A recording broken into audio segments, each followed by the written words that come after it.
SpaceX Cargo Dragon. Today's launch, a NASA mission to deliver critical supplies and research to the astronauts living and working aboard the International Space Station. Liftoff is scheduled for 11:17 a.m. Eastern Time. Good morning and welcome to Kennedy Space Center in Florida. I'm Tori McClendon with NASA Public Affairs. We are thrilled to have you join us during this holiday season to watch the newly redesigned Cargo Dragon spacecraft begin its debut flight. Today kicks off a new series of resupply missions to the space station. The original Dragon 1 spacecraft completed its 20th and final cargo resupply mission earlier this year. Now the upgraded Dragon 2 will carry the torch with even more capacity for science payloads. It will lift off on a SpaceX Falcon 9 rocket from historic Launch Complex 39A. We have teams across the country following today's operations, from SpaceX headquarters in Hawthorne, California, to Mission Control in Houston, and right here in Florida. We'll also have experts talk with them about the science on this mission. Fueling is underway on the Falcon 9 rocket, and there's a live view as we speak. We are now at T-minus 30 minutes and counting. And as with all missions to the International Space Station, the launch window today is instantaneous. That means the rocket must launch at the exact second of the planned liftoff in order to reach the correct orbit to get to the space station. Cargo Dragon will dock to the station at about 1:30 p.m. Eastern Time tomorrow, and Dragon is of course packed with critical supplies and research, but also a few items to help make the crew feel a little more at home for the holidays. We'll take a closer look at the science on board, but first, here are some basics on this mission. This will be the first launch for SpaceX under NASA's second commercial resupply services contract and the company's 21st mission of its kind. This will be the fourth flight for the Falcon 9 first stage that will once again return to Earth to be refurbished for its next mission. Cargo Dragon will deliver more than 6,400 pounds of research and supplies to the astronauts on board, and this will be the first flight for the upgraded Cargo Dragon that will now perform automated rendezvous and docking with the space station. CRS-21 is unique in so many ways. Let's take a look at what makes this cargo mission stand apart from the rest.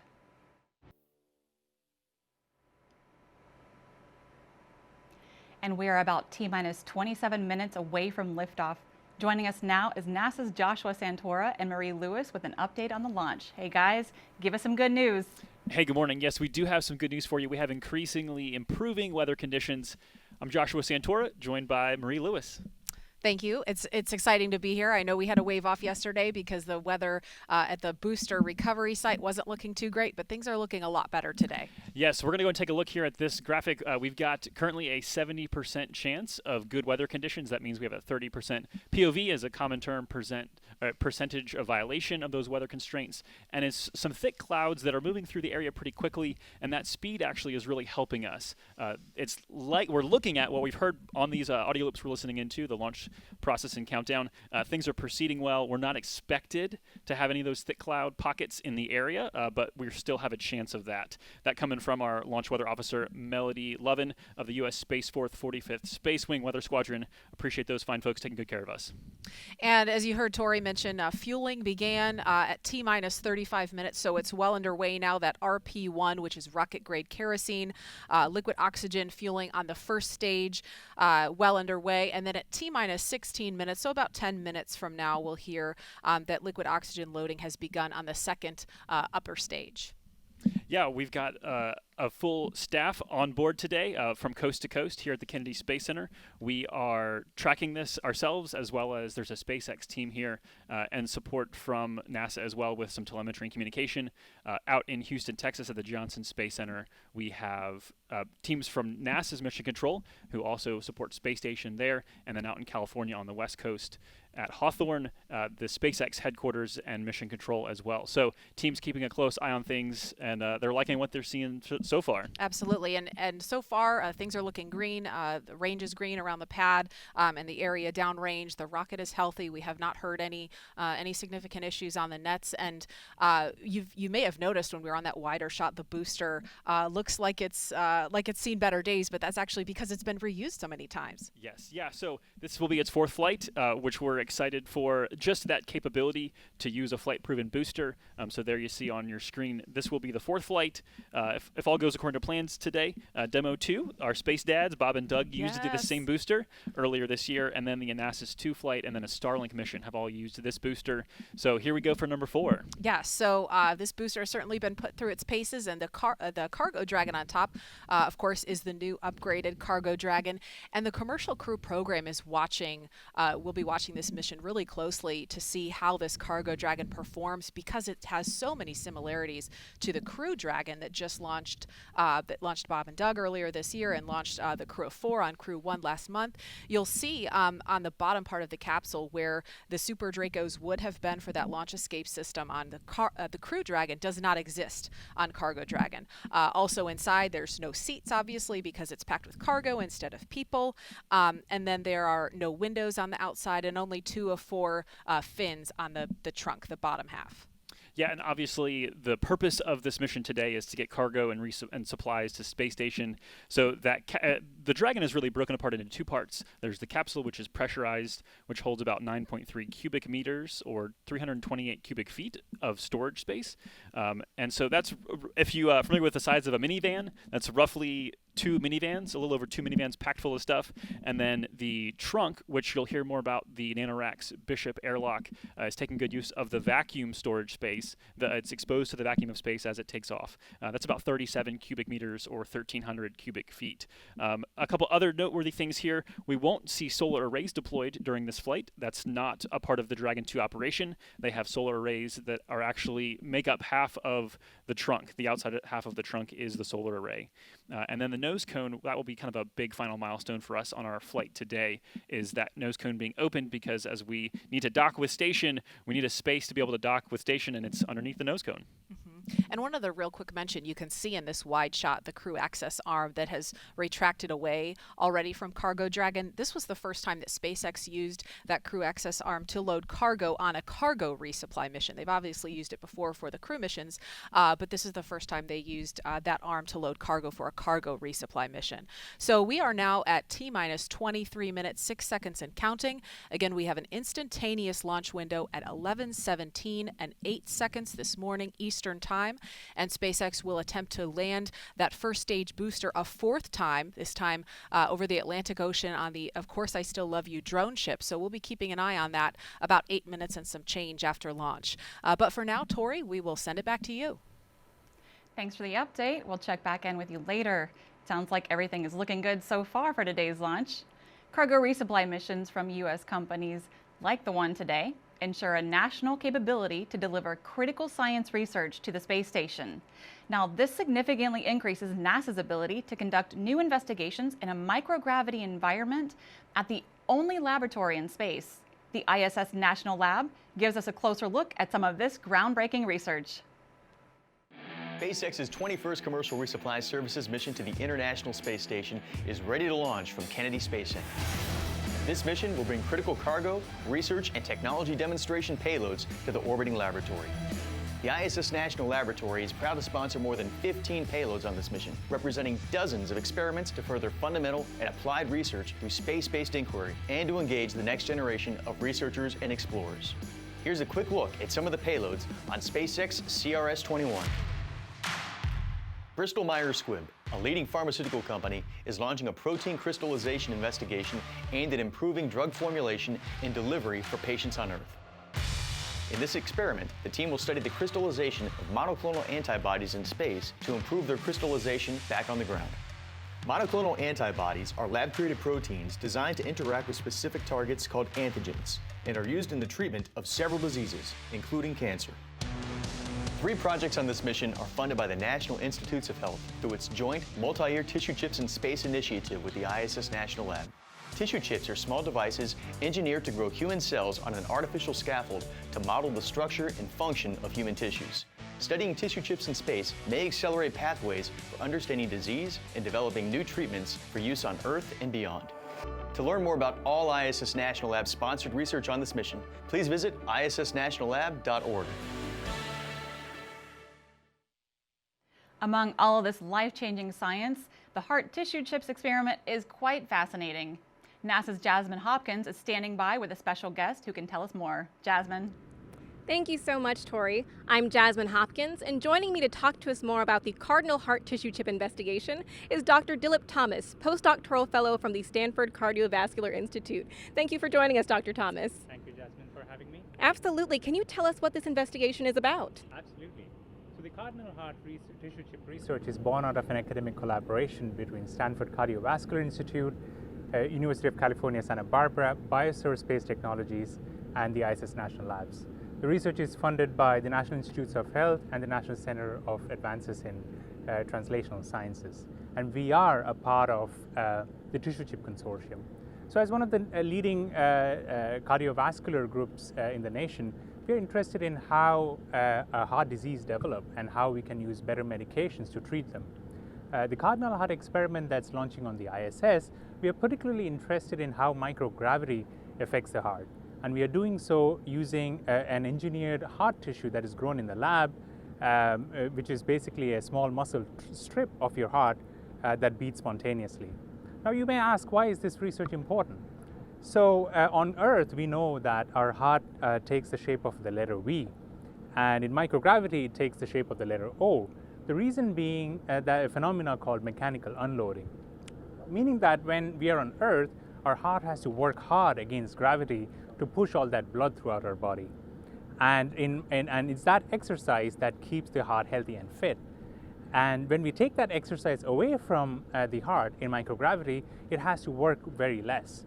And as a result, over time, for long durations of time, it can get weaker and lead to a condition called heart failure.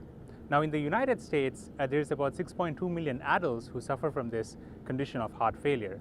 So we want to use microgravity as a platform to study how this phenomenon occurs and bring and test new drugs that are FDA approved to reverse the effects of the aging and such cardiac complications.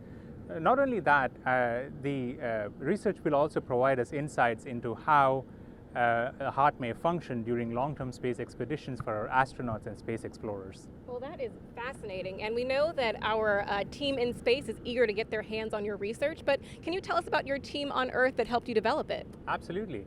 So we, as a team of scientists and engineers, we are thrilled to be a part of the space biology community. And it's always exciting to bring the research from the lab to the launch pad. And me and my team have come to an greater appreciation for how a billion parts has to be enabled to move this research to the ISS. And here I would like to acknowledge my team. So if you can bring up the photo of my team. So here from left to right, we see Dr. Luis Zia from BioServe Space Technologies, my mentor, Dr. Joseph Wu, and Sushma Shenoy from Stanford. And we also have Dr. Orlando Chirikian from UCSB. So to celebrate all the teamwork that we have put into this Cardinal Heart experiment, we have designed a cool mission patch, which you can see on the screen, that shows all our collaborators on this particular project. And right at the center, you see the cartoon of an engineered heart tissue that we are sending up to the space station. So we are super excited and thrilled. So go NASA, go SpaceX, go Dragon. Awesome. We are very excited to see your science launch to space. So let's actually get back to Tori in the studio for a launch update. Tori? Thanks, Jasmine. We are now at T-minus 16 minutes and counting. Let's check in with SpaceX in Hawthorne, where the company designed and built its Falcon 9 rocket and cargo Dragon. Shiva Bharadwaj is joining us live. Shiva, how's it going on the West Coast? Hey, thanks, Tori. Mission control teams are monitoring the vehicle heading into launch. But let's talk about the Dragon spacecraft. Dragon debuted in 2012 as the first private spacecraft in history to visit the International Space Station. And actually, since then, Dragons have made 23 trips to and from. Today, it's actually one of the few vehicles that can deliver significant cargo to the space station and the only vehicle that can deliver cargo from the station. Now, we've refreshed and updated Dragon's design to fly people, and we've actually done that twice this year on our Demo 2 and Crew 1 missions. But today's mission marks another first for Dragon, and that's the first flight of the cargo version of our updated Dragon design. Now, Dragon was designed from the beginning to be reused. To date, we've actually flown 9 Dragon missions with reused vehicles, and this new version can support up to 5 flights to and from the space station as opposed to 3 on our previous design. In addition, it's about 20% larger, boasts double the powered lockers on board, so that's space for powered science experiments, biological life science experiments, and it also splashes down in the Atlantic Ocean, which allows us to return those scientific payloads within a few hours after landing. Now, on the outside, this vehicle looks very similar to what you may have seen on our Demo 2 and Crew 1 missions, but this vehicle is configured a little bit differently since we don't have people on board. In the pressure section, which is that top portion there, what we've swapped out the seats and the crew displays for cargo racks and straps. We've also removed the Super Draco engines, those only being used to carry astronauts away from the Falcon 9 in the unlikely event of a pad or a launch abort. And finally, the environmental system has also been reduced in size and complexity since we don't have people on board. Now, flying NASA astronauts and keeping the space station fully operational is a top priority for SpaceX. This mission is actually the first operational resupply as part of NASA's second commercial resupply services contract, and we're on contract to provide supplies through 2024. And the whole team here is super excited to see this Dragon arrive at the space station tomorrow, and for the first time ever to see 2 Dragons attached to the International Space Station. So with that, back to you, Tori. Thanks, Shiva. These upgrades to the Cargo Dragon bring tremendous benefit to NASA and its ability to resupply the space station and conduct critical research. Joining us now is NASA's Leah Cheshire at Johnson Space Center in Houston to tell us more about this mission. Leah. Hi, Tori, and thanks so much. Welcome to the International Space Station Flight Control Room here in Houston, Texas at Johnson Space Center. This is currently the Orbit 2 team of flight controllers. They are monitoring the systems aboard the International Space Station 24/7, 365 days a year, and today they are led by Flight Director Paul Kanya. This team will really jump into action tomorrow as Cargo Dragon approaches the International Space Station and enters the approach ellipsoid. That's an imaginary sphere around the International Space Station that helps us monitor vehicles as they arrive and depart as well. Currently living on the International Space Station, we have 7 people. That consists of 2 Russian cosmonauts, Sergei Ryzhikov and Sergei Kudzverchkov, as well as our 4 NASA astronauts, Kate Rubins, Mike Hopkins, Victor Glover, and Shannon Walker, and JAXA astronaut Soichi Noguchi. Once Cargo Dragon arrives to the International Space Station, it will be joining a Crew Dragon as well as 4 other vehicles. That'll be 2 Russian Progress resupply spacecraft, 1 Russian Soyuz spacecraft, and Northrop Grumman's 14th resupply mission to the International Space Station. Cargo Dragon will remain on board the International Space Station for about a month before being packed up with critical science and supplies and splashing down in the Atlantic Ocean, delivering that science to be analyzed on Earth. When Cargo Dragon arrives tomorrow, the crew aboard the International Space Station will not capture it as they have previously using the Canadarm2, but instead, NASA astronauts Kate Rubins and Victor Glover will monitor the arrival of Cargo Dragon. Everything is looking good here in Mission Control Houston. We're excited for launch today, and we'll send it back to you at Kennedy. Thanks, Leah.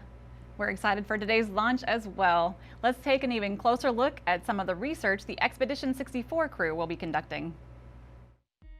BioAsteroid is an experiment to study whether we can use microorganisms, bacteria and fungi, to extract economically interesting elements from asteroid material. It's essentially what we would call a biomining experiment. In other words, mining in support of the long-term human exploration and settlement of space. A brain organoid is a miniaturized version of developing human brain, so this really mimics the early stages of a human brain development. Being able to perhaps accelerate these brain organoid maturation could help us make better human models for neurodegenerative disorders, for which for most of them we don't have any treatments or cures. If you go to a hospital or a clinic and you have a medical problem, like an infection, you often get a blood test called a white blood cell count and differential. That's a capability we don't have right now in spaceflight. So our objective is to test out this device that can be used in space so the astronauts can diagnose and treat their own medical problems. And Jasmine is joining us again, this time with an expert from the ISS National Lab. Jasmine?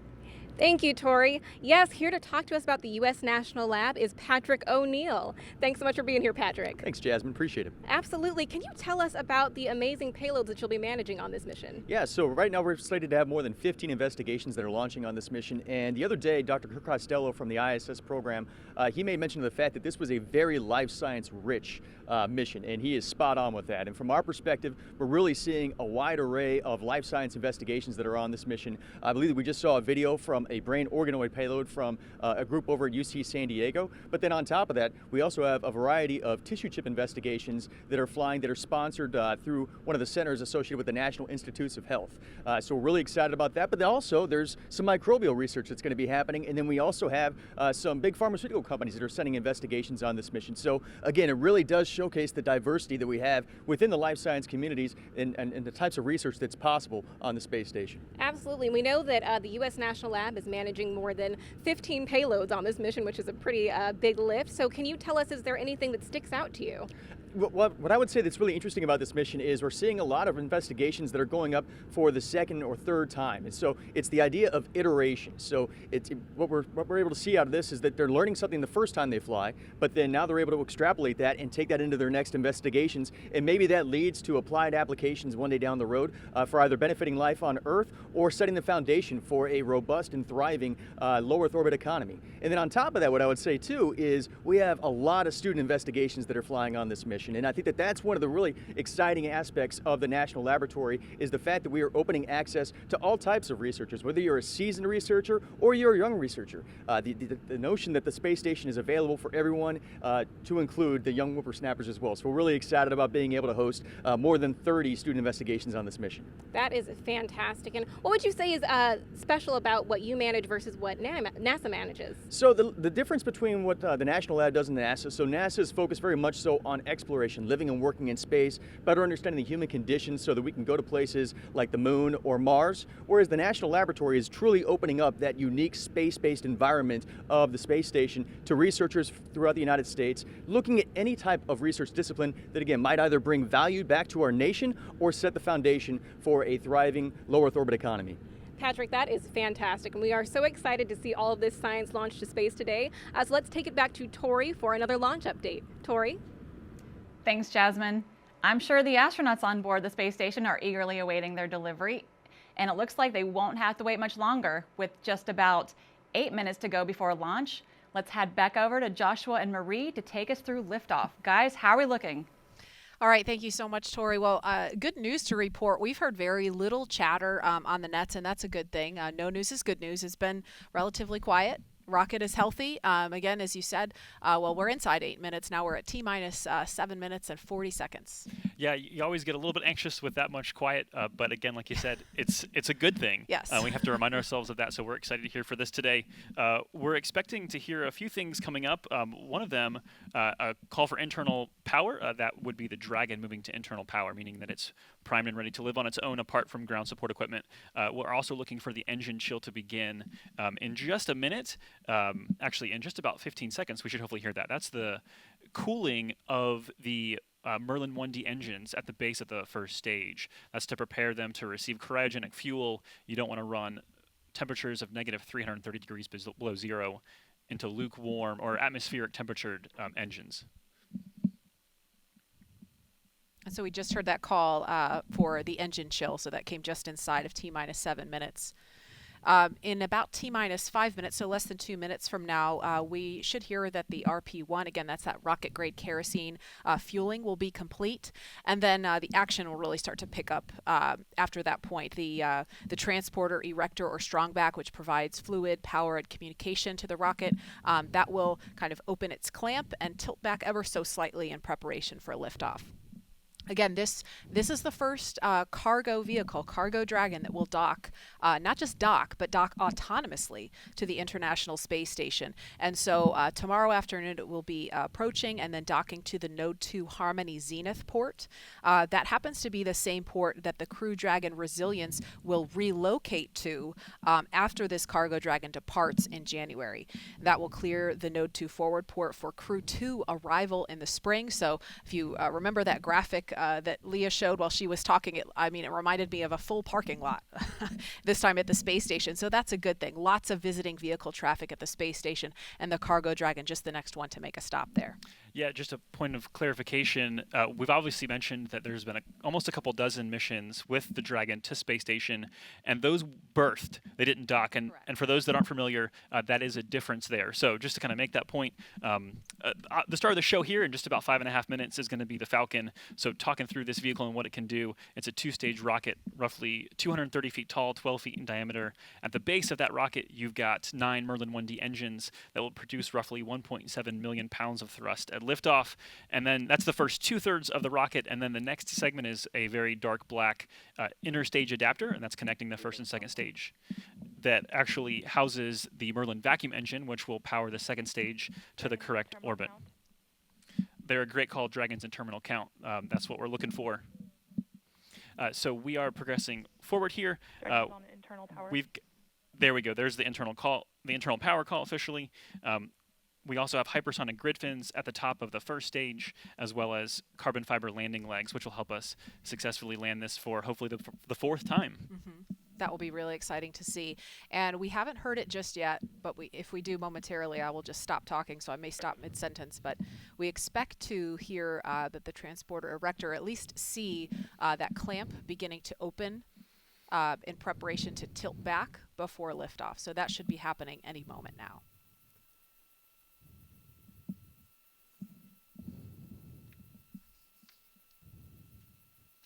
So while we're waiting there for that, we're on our way to space station. We've talked about that a good bit. The space station is actually in the over top of the Indian Ocean, headed on a west to east track, about to kind of round around the southern portion of Australia. So we're roughly on a 24-hour intercept pace to get there, but that's kind of a quick update for you.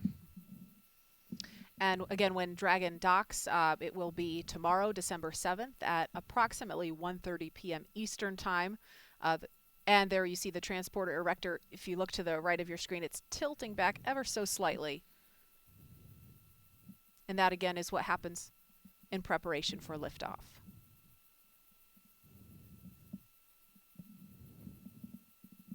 And that tilt continuing.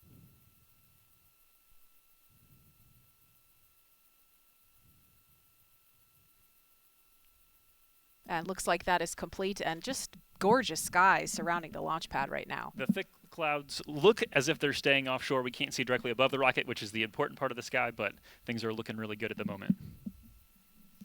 All right, we are just inside T-minus 3 minutes now.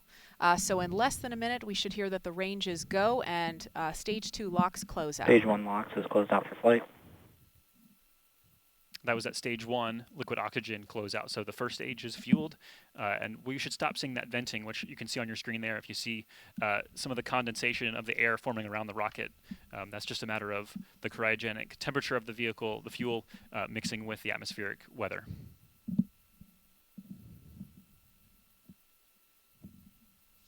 We do fuel as close to zero as possible. SpaceX fuels as close to zero as possible, and that's because they're using densified liquid oxygen. They're trying to pack literally as much as they can in there to maximize the performance of the vehicle to support the customer's needs. We are closing in on T-minus 2 minutes now and expect to hear a couple of calls momentarily.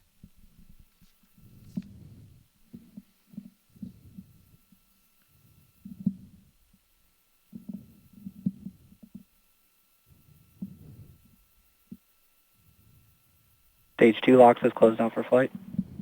And there's that stage 2 locks closeout call. Dragon is in auto idle.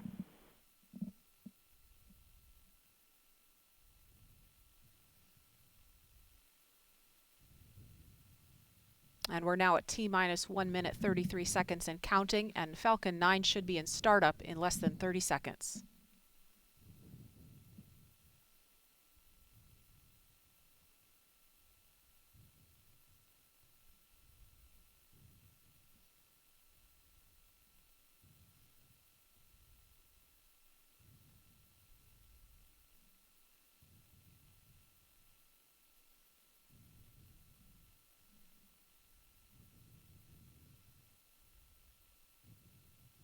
Falcon 9's in startup.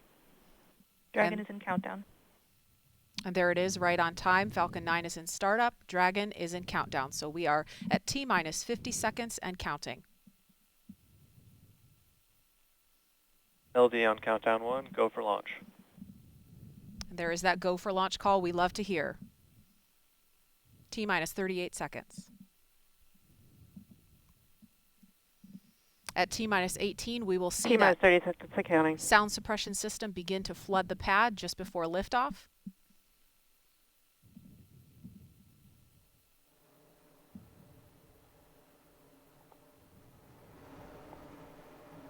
T-minus 15 seconds. 10, 9, 8, 7, 6, 5, 4, 3, 2, 1. And liftoff of the Falcon 9 and upgraded Cargo Dragon, the first cargo capsule to dock to the International Space Station. Stage 1 propulsional is nominal.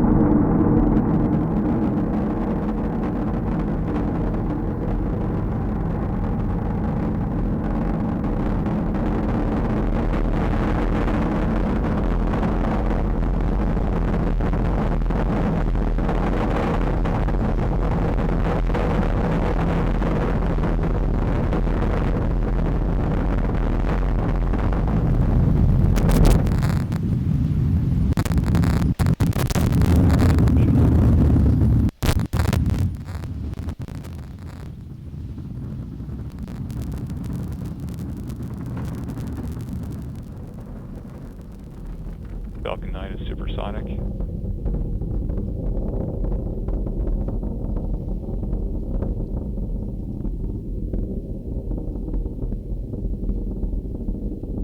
Max Q.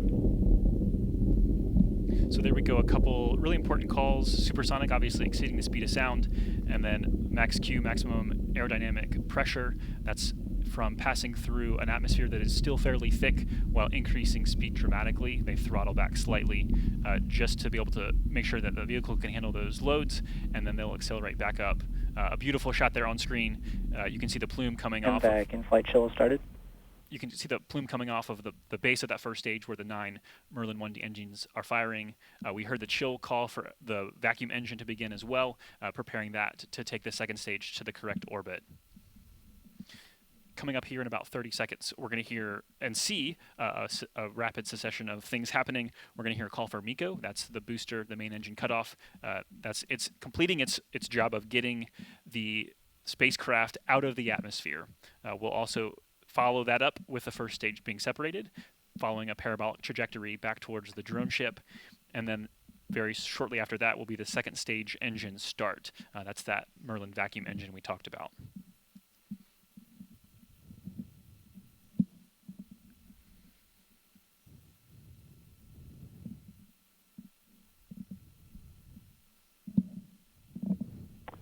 MECO 1. Stage separation confirmed.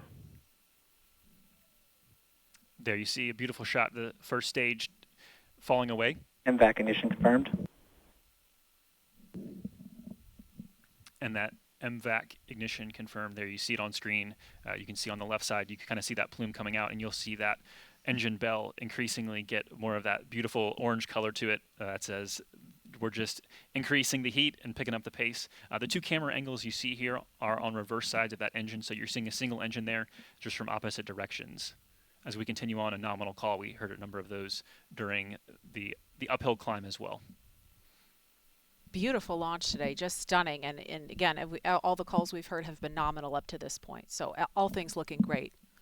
There you see on the left-hand side of your screen that first stage continuing on. Those hypersonic grid fins are now expanded. Those won't be usable until they re-enter the atmosphere. Obviously, without the atmosphere, that kind of directioning just isn't helpful. But once they enter the atmosphere, you'll see those begin to move, pitch and roll to be able to target that pinpoint landing on, of course, I Still Love You, the drone ship.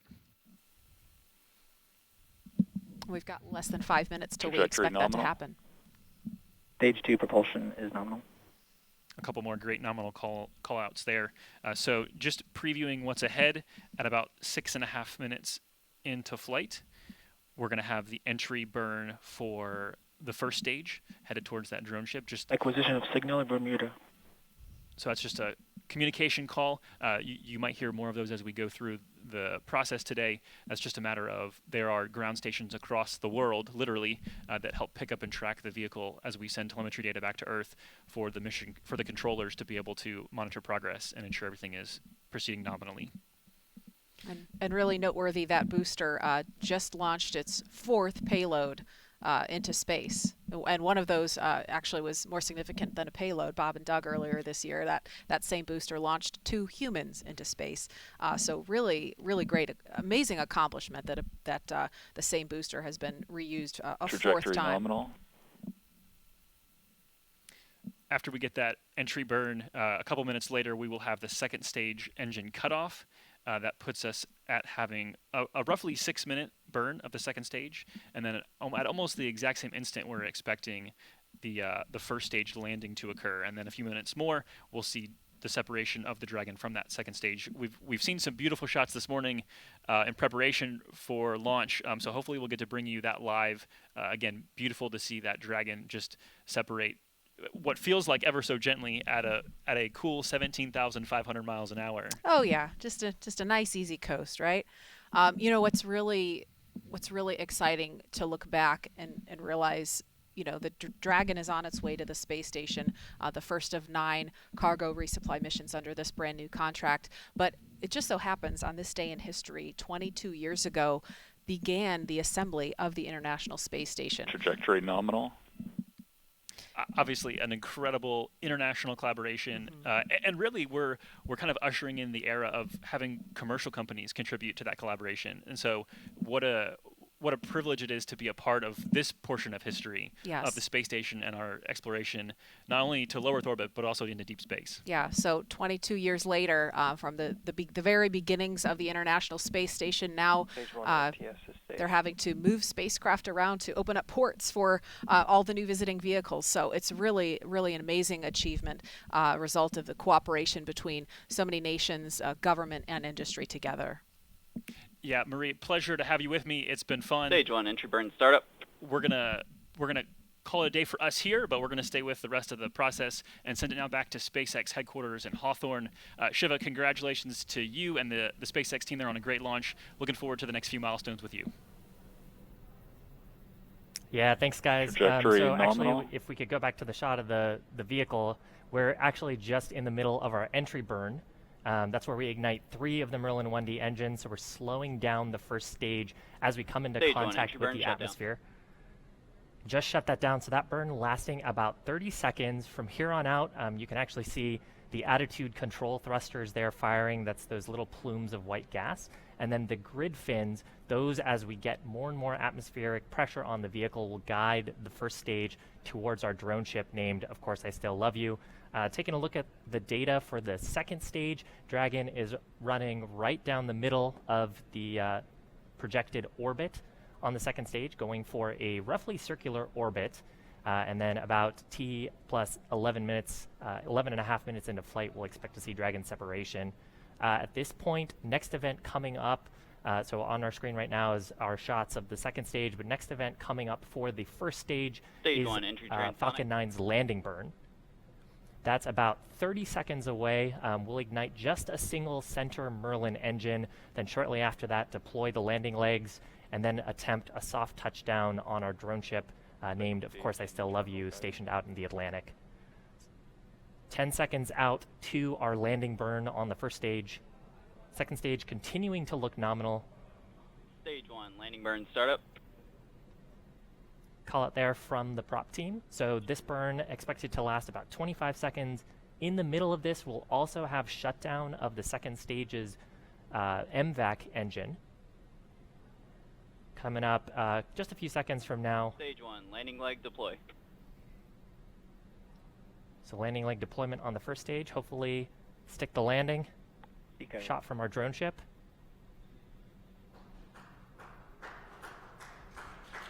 Stage 1. And there is the 4th successful landing of this Falcon 9. Exciting news as well. This is the 100th successful flight of Falcon 9. It's our 68th successful first stage. You also heard the call out there for nominal orbital insertion on the second stage. So that means Dragon is in the target orbit, still attached to our second stage. 100 successful landings of Falcon 9, fourth landing of this booster, which first flew Bob and Doug to space. 35th landing actually on this drone ship. Coming up next in about 2 minutes from now, 2 minutes and 20 seconds, we'll expect to see deployment of the Dragon spacecraft from the second stage. Now, if you're just joining us, we had an on-time liftoff at 11:17 a.m. Eastern Time, successfully recovered the first stage, which you can see on your screen. Dragon attached to the second stage in orbit around the planet. Second stage doing some checks right now, verifying that its attitude is appropriate for Dragon separation shortly after. All in all, very nominal mission so far, and just what we want to see. So with that, I think we can actually check in with the flight controllers at NASA's Johnson Space Center who have been monitoring the mission. Leah, how are things going over there? Hi, Shiva. Thank you. An amazing launch, and things are going well over here, too.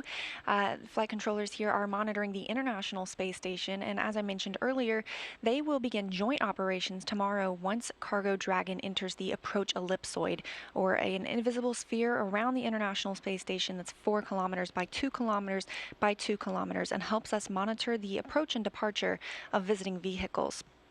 We have seen second stage separation and obviously that first stage landing on the drone ship. Next major milestone we'll be looking for is for second stage cutoff, and then eventually second stage separation from the Cargo Dragon, when Cargo Dragon will begin flying free on its own.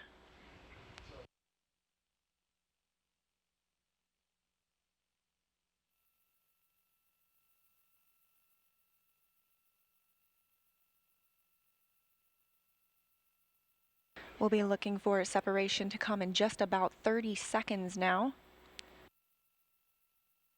Shortly thereafter, there will be some checkouts performed on the service section Draco thrusters on the vehicle.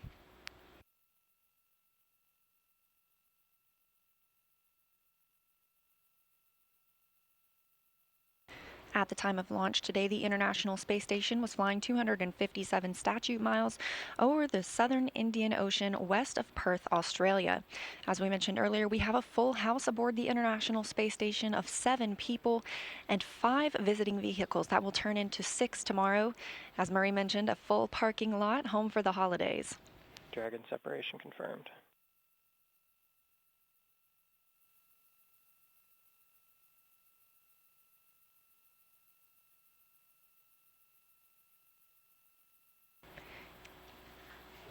And with second stage separation confirmed, Cargo Dragon is now flying free on its own, continuing its journey to the International Space Station.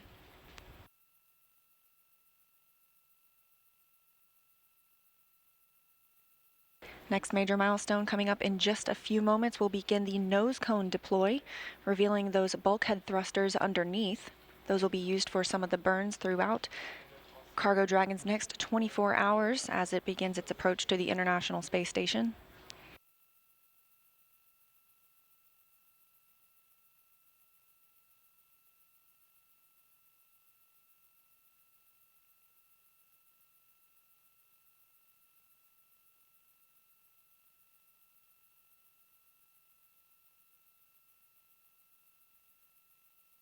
And we've heard confirmation of nose cone deploy and some good checkouts of those thrusters. Next up, we have a special guest, Jeff Arend, the Systems Engineering Integration Office Manager of the International Space Station, is standing by to tell us a little bit more about today's mission. Thanks so much for joining us, Jeff. I'm more than happy to join you. I have a few questions for you. So the Cargo Dragon is now en route to the station. Can you explain the differences and similarities for this vehicle with the Crew Dragon vehicle we saw arrive at the station last month, and any similarities and differences in the rendezvous profile for an automated docking? Yeah, I'd be happy to talk that. So just basically, if you actually just look at the vehicle, the outer mold line is essentially the same. There's actually some minor differences, but the average eye would not pick up that there's any difference between the cargo and the crewed version of the vehicle. But at the same time, probably one of the most important things is that from an ISS crew and vehicle safety perspective, the vehicles are identical. So they're equally safe vehicles for cargo and crew. One of the big differences between crew and cargo is there's no super Dracos on the cargo vehicle. There's no need for a launch escape system to protect the crew. So that's probably the biggest difference from an overall safety point of view. This vehicle is a little bit more capable from a powered locker point of view, which helps us a lot on science and research. We have 8 powered lockers going up, 12 coming home or for the descent cargo, where the crewed vehicle only has 4 powered lockers on the way home. Obviously, a big piece is we have to remove the crew accommodations from the crew Dragon in order to accommodate the cargo, science, research, vehicle systems, all that kind of hardware in the cargo version of the vehicle. Let me see. You also asked about the rendezvous profile. So the rendezvous profile and proxops are essentially the same between the two vehicles. If independent of which port they go to, I would tell you they're the same. The big difference for this mission is SpaceX 21. The cargo version is going to our Zenith port, ISS Zenith port. So basically everything's the same through what I would call R-bar intercept to actually where it interfaces or intercepts the velocity vector on space station. At that point, the vehicle will be at about 220 meters out. Rather than stopping on the V-bar, this vehicle is just going to continue a 90-degree rotation above ISS. And so it'll be basically on the minus R-bar, about 200 meters out. And from there, the vehicle will translate to its final waypoint, which we call waypoint 2, which is 20 meters out, do a hold there, and from there it'll proceed to docking. Hope that was all clear. Yes, it did come through. Thank you so much. So once Cargo Dragon docks, we will have 2 Dragons for the first time at adjacent ports on the International Space Station. How will NASA and SpaceX teams handle the operations of both vehicles from a timeline and communication loop standpoint? Yeah, that's a really good question. It turns out that you called it dueling dragons. I don't know if I've actually heard that term. That's interesting, but we kind of had to practice. The teams had quite a bit of practice on what I would call dueling dragons even before the launch, and that was really as in preparations for the launch. There's a fair bit of communication between the SpaceX team at Hawthorne, the SpaceX team at KSC, of course the other folks at KSC, and at times with ISS. So even before we've launched here with the Cargo Dragon on the pad and at KSC, there were some preparations that we needed to do. They just need to configure their consoles, set up their commanding, and do and view their telemetry, and make sure they're communicating to Cargo Dragon and not to the Crew Dragon on ISS. Likewise, there was the Crew Dragon every 30 days or so, we wake it up. It basically is in a quiescent mode when it's on ISS, and every 30 days we do a health and status check on that vehicle. And so again, SpaceX and their team and the NASA team needs to kind of reconfigure their commanding and communication method with each of the vehicles such that it actually now talks to the Crew Dragon and not the Cargo Dragon. So they get some practice on that even before SpaceX 21 will show up to ISS. And as I kind of alluded to, the Cargo Dragon, the Crew Dragon, we basically put it in non-quiescent mode, into a quiescent mode when it's on orbit. So as soon as Cargo Dragon shows up, it basically gets the full attention of the crew and the flight control team. Much of its cargo needs to be removed within hours, if not days, and with all the science and research on board, pretty much it gets our undivided attention and the crew's undivided attention from a timeline perspective. That's great. Always prepared. Love it. So we've discussed the upgrades to this vehicle and how it's very similar to Crew Dragon, carrying an increased amount of research, hardware, and other payloads. So what does that mean for the astronauts on station?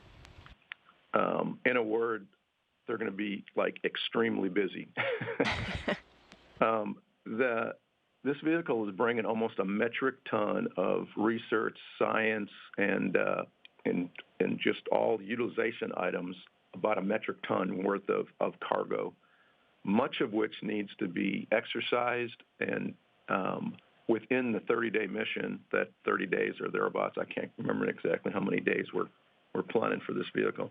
28 to 31 is what I'd guess. But most of that work needs to be done while the vehicle is there. So they only have the 30 days or so to get everything off, everything exercised, all the research completed, and then they need to pack it, that exercised research, they need to pack that to come home so that we can quickly turn it around and get it to the labs on the ground here. So yeah, they're going to be super busy, I guess is what I would tell you. And I'm sure they're looking forward to it. The NanoRacks Bishop airlock will be the first commercial module added to the station. So can you discuss how this helps open the station to more customers and commercial companies? Yeah, that's a very good question as well. So you're right, the NanoRacks airlock, Bishop airlock, so it was conceived, designed, and built by NanoRacks to meet the needs of its customers. NanoRacks retains the ownership of this airlock, and so they are really driven to find paying customers in order to make the commercial module profitable. And these users will likely be commercial customers, and these business-to-business transactions, we're hoping, and I think they will increase the economic development of low Earth orbit.